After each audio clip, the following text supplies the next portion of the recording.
February 7th, and we are broadcasting from Houston, Texas, Dawn Mountain, our morning Dharma talk. And welcome everyone all over the world. So I was thinking about what to talk about today, and there are a lot of possibilities, but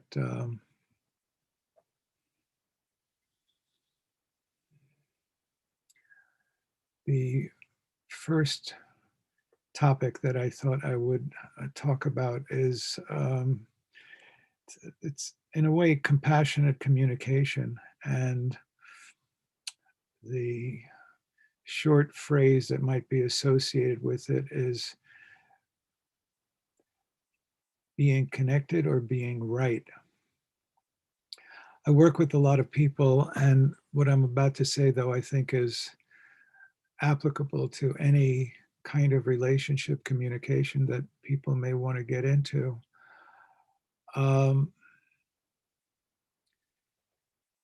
Culturally, we seem to have, we have an emphasis in our culture on autonomy. And along with the autonomy, I think there comes a kind of not paying enough attention to connection between people. And in contrast to that, there's often a emphasis on being right. And where I see that most is, but as I say, I think this can appear in any kind of relationship at work or friends or relatives. But I do work with a fair number of couples. And what happens in the couple relationship is that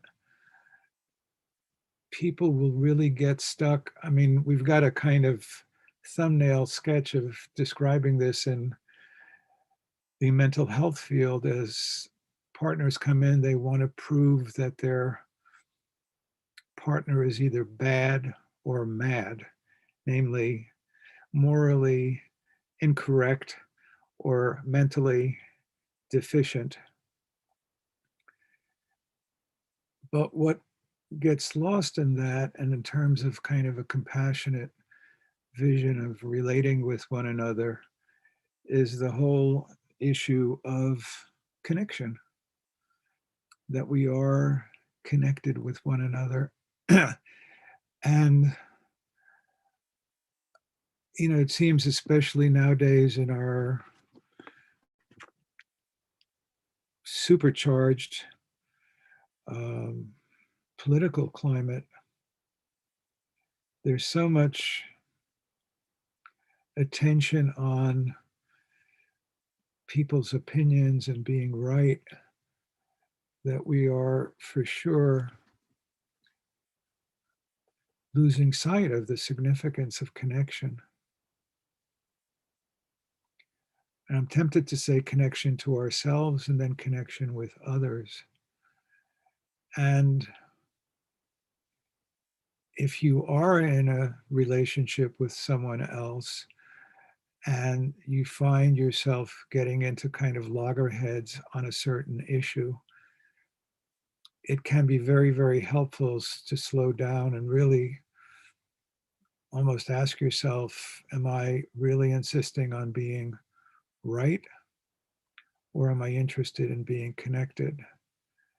And again, I think in our culture, with autonomy and sort of orientation towards selfhood being so,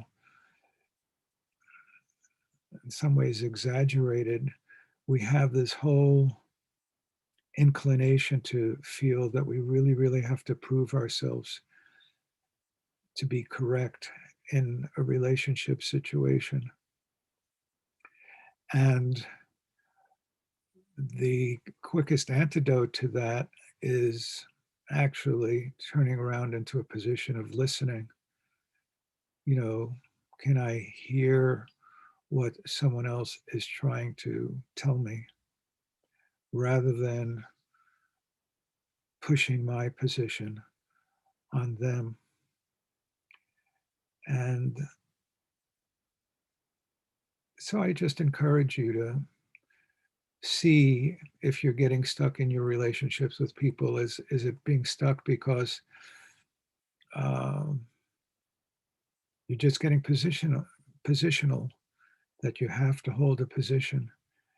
And what would it be like to move from that positionality to, oh, I really want to be connected, compassionately connected with this other person?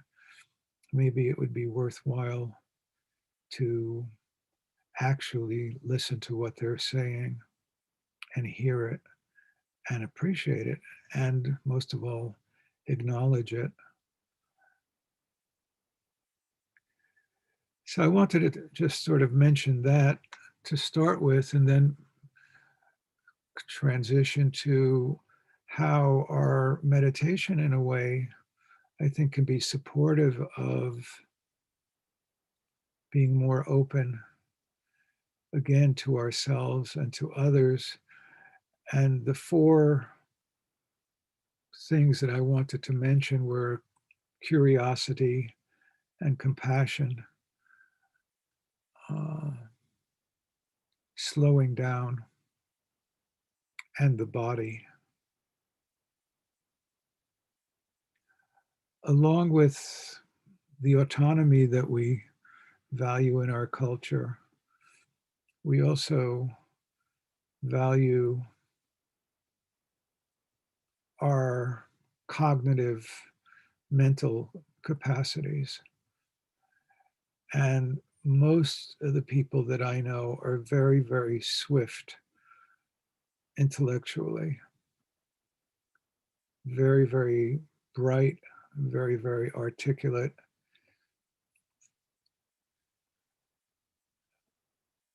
What I see with that in myself and in others is that it can be very, very easy to get activated and reactive based on some kind of mental judgment rather quickly. You know, I have this job due tomorrow. I've just got to get to do it. I've got to get to do it. What do I have to get together? What are the plans I have to make? And, there's this kind of like, I don't know, some kind of machines. They have these things called flywheels that just start spinning and spinning and spinning. And we just get spun out. Um, Nowadays, there's a lot to be spun out about. Many of us have financial challenges, or we have health challenges, we have our work being tremendously altered in the face of COVID-19, or we have no work, or we're at home and we're never getting out.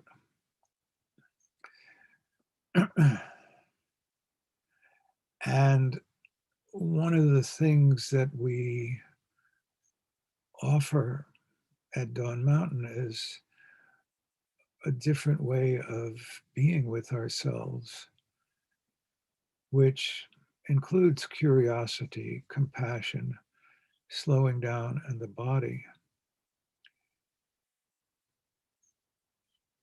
And it is really a kind of orientation that, in a way, is countercultural. The typical way that most of us in our culture operate is with what we can call an external gaze. So we're looking at things externally. What's on the TV? Who's the political figure? What car am I going to buy? What house do I own? Who are my friends? It's all external. And then there are all the judgments and reactions in our minds that go along with watching a certain show, following a certain political figure, following a certain political program,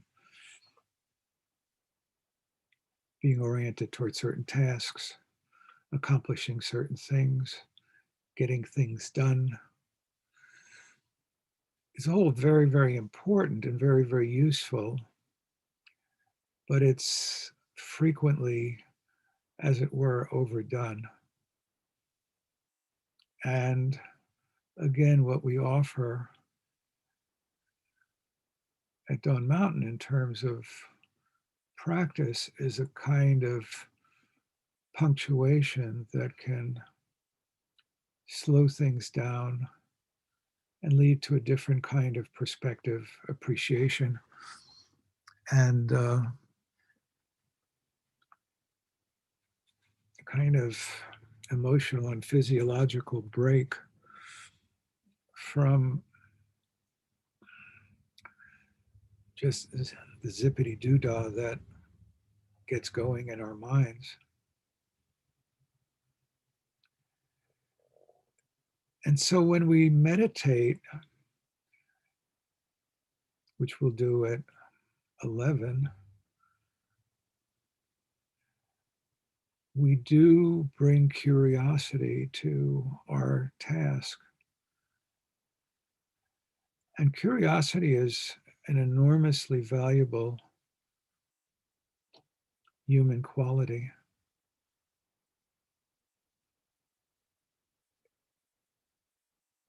The tendency of our ordinary mind is to actually generalize and gloss over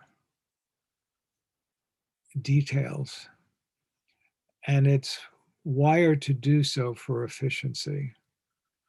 The cortical layers of our brain are oriented towards making rapid, generalized assessments. And again, in general, in a highly effective and efficient culture, this is very, very significant. What it doesn't do is slow down, deal with nuance and receptivity. And so the practices that we cultivate are providing us an opportunity to register in a different manner, to take things in a different manner. And it's a bit of an acquired taste. Most of us are used to running around, getting things done. And in a way, the food that we flourish on is diversity and freshness or newness. I'm going to see a new movie. I'm going to go to a new restaurant. I'm going to travel to a new country, going to read a new book. And that's wonderful. And it is exciting and entertaining. And certainly it fulfills our curiosity.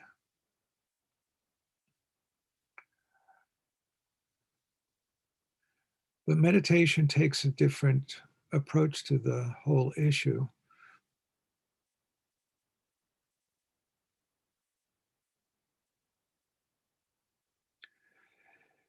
There was a famous psychologist named Abraham Maslow, uh, probably lived and wrote maybe 30 or 40 years ago in the 60s, 70s, 80s.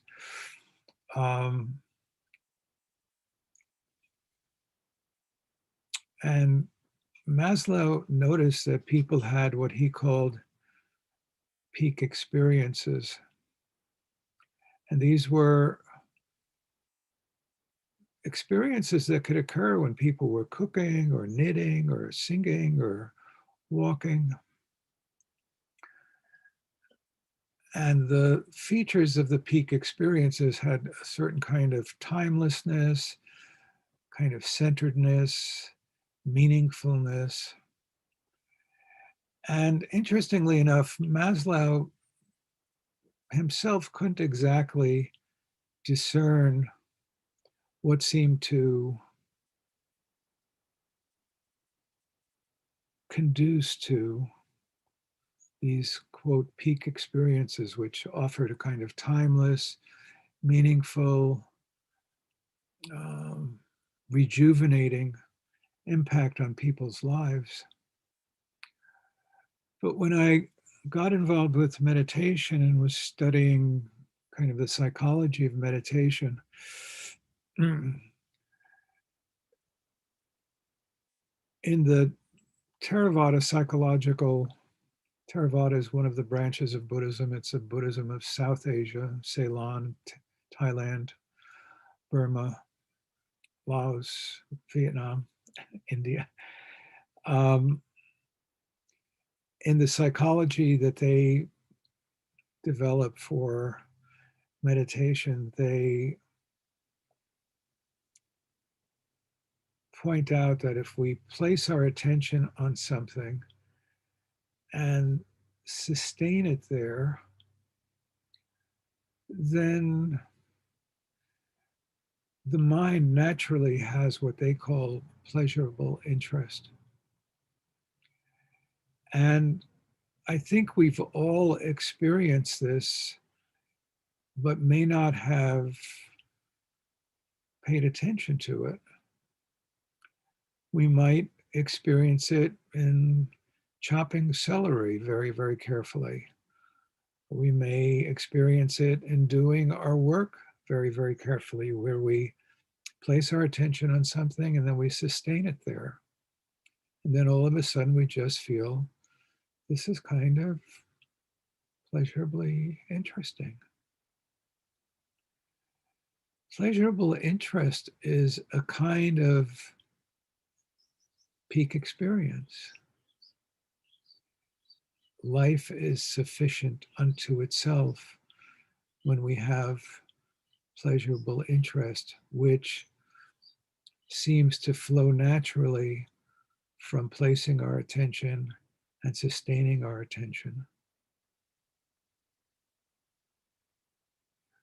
One of the things we're doing when we practice meditation is we're actually, it's almost like a lab, and we're abstracting the functions of mind from all the ordinary trappings of whether it be knitting or cooking or working. We're just taking something very, very simple like our breath, and we place our attention on it and we sustain our attention on it.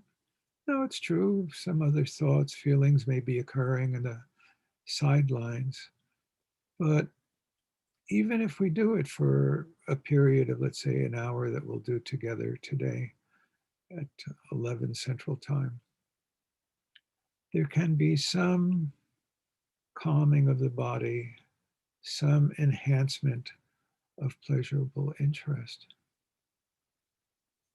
And we're doing it in part by focusing on a bodily function.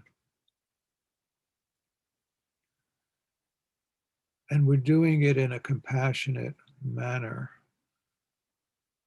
So curiosity, compassion, body.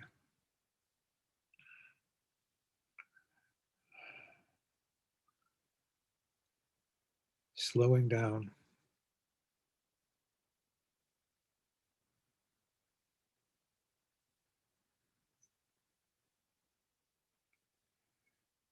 It is so common for people who I talk with to, without even paying any attention to it, to approach even a simple task like meditation with a surplus of self-criticism.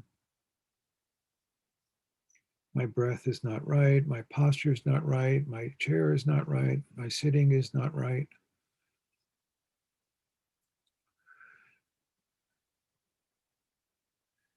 So just the practice of accepting what is,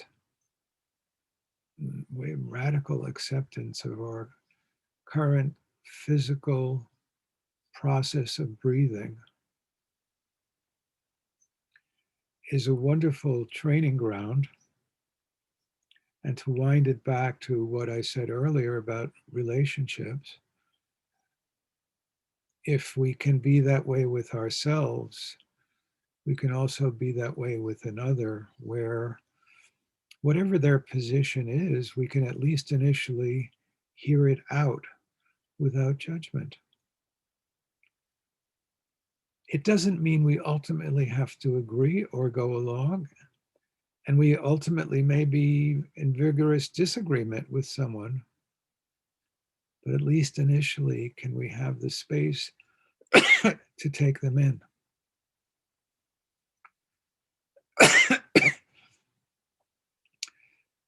Certainly, what I see in couples is that partners do not take the moment to slow down and take in their partners.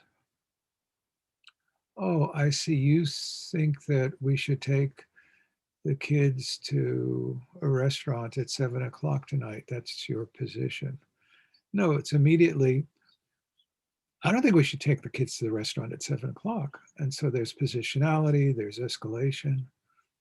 But if it's like, oh, I understand that your position is, just to hear and acknowledge. And similarly, gosh, I'm just breathing so rapidly now. I wish I was breathing more slowly. There's a kind of self criticism in that. Can we bring a kind of self acceptance, compassion, curiosity? Oh, I'm just noticing my breath. And it's in the following way right now: it's rapid, or it's shallow, or it's deep, or it's slow. Whatever it is, it's my body. And can I slow myself down just to take it in?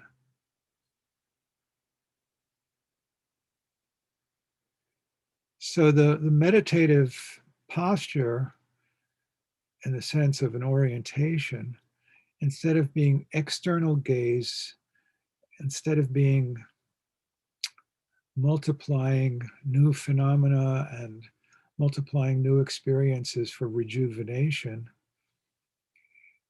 it finds rejuvenation and energy in slowing down and orienting towards things with compassion and acceptance, and allowing the natural nature of the mind, when it is settling and it is placing attention on something and it is continuing that attention, that pleasurable interest naturally arises. It's just letting the nature of the mind express itself very, very naturally. It's in the body, it's in the slowing down. And especially in this period when we're all kind of confined to our homes and can't go out for rejuvenation much, it's really, really helpful if we can adopt a practice of meditation that allows our body and mind to slow down, allows our curiosity to come up, allows our compassion and self acceptance to be operative. It's a great relief. It's a great alternative. And those skills can translate into our relationships, where we allow others to be themselves first. And then we can have a conversation about our differences. But it's easy to describe, but actually hard to operationalize just with someone else, just to take in what they're saying and say, oh, I hear that your perspective is da da da da da da da da da. Would you be interested to know my perspective?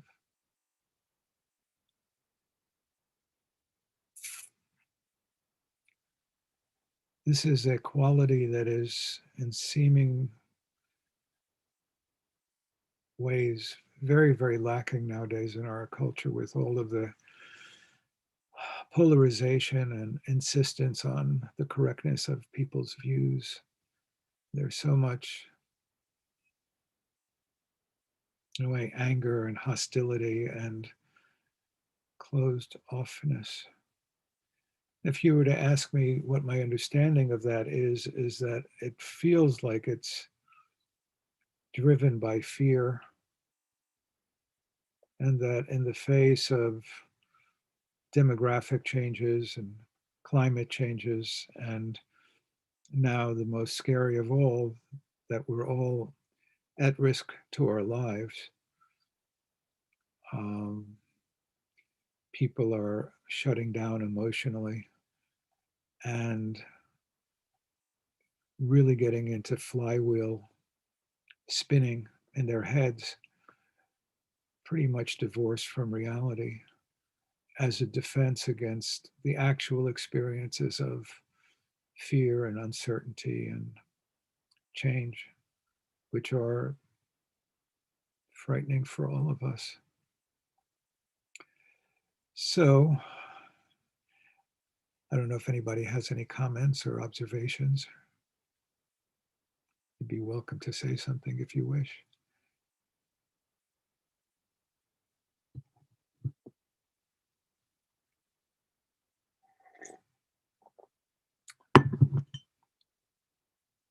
Gabriel, can we see you, Gabriel, or is it impossible to see you? No, you can see me. Okay. Hi, everybody. I'm fairly new. I wanted to say hello. And also, I love what you said about relationships, because I've had a similar conversation with my wife, especially with meditation. Because if you take it, fairly far, this idea of truth is kind of what we're talking about with rightness, who is right, who has truth, these kinds of things. And it occurred to me that, truth only happens between two people, right? You have somebody out in the world who's saying a bunch of things, and they can be true or not. But the moment they come and talk to another person and the other person goes, oh, yeah, that's true, we've got some truth. Otherwise, it's just babble, right? It's the relationship that generates the truth. Mm-hmm. So something I like to point out to my wife whenever we get in this thing of who's right, who's wrong, we give rightness to others, and they give rightness to us. We cannot hold rightness, So I think it's important to realize that if I say something, it's my wife's place, other people's place to say, oh yeah, that's true, not mine. Because every lunatic in the woods has said the truth has been the truth forever, but it only comes to light when others get to talk about it. So I just wanted to say I loved your notes about us, this kind of fetishization of being right that we've all kind of grabbed onto, that I think is a little more relationship based and speaks deeper to what truth even is, I think, if we open up to it. So. Yeah, what you shared is wonderful, and there could be a lot more to talk about, but I appreciate that you shared that. Thank you.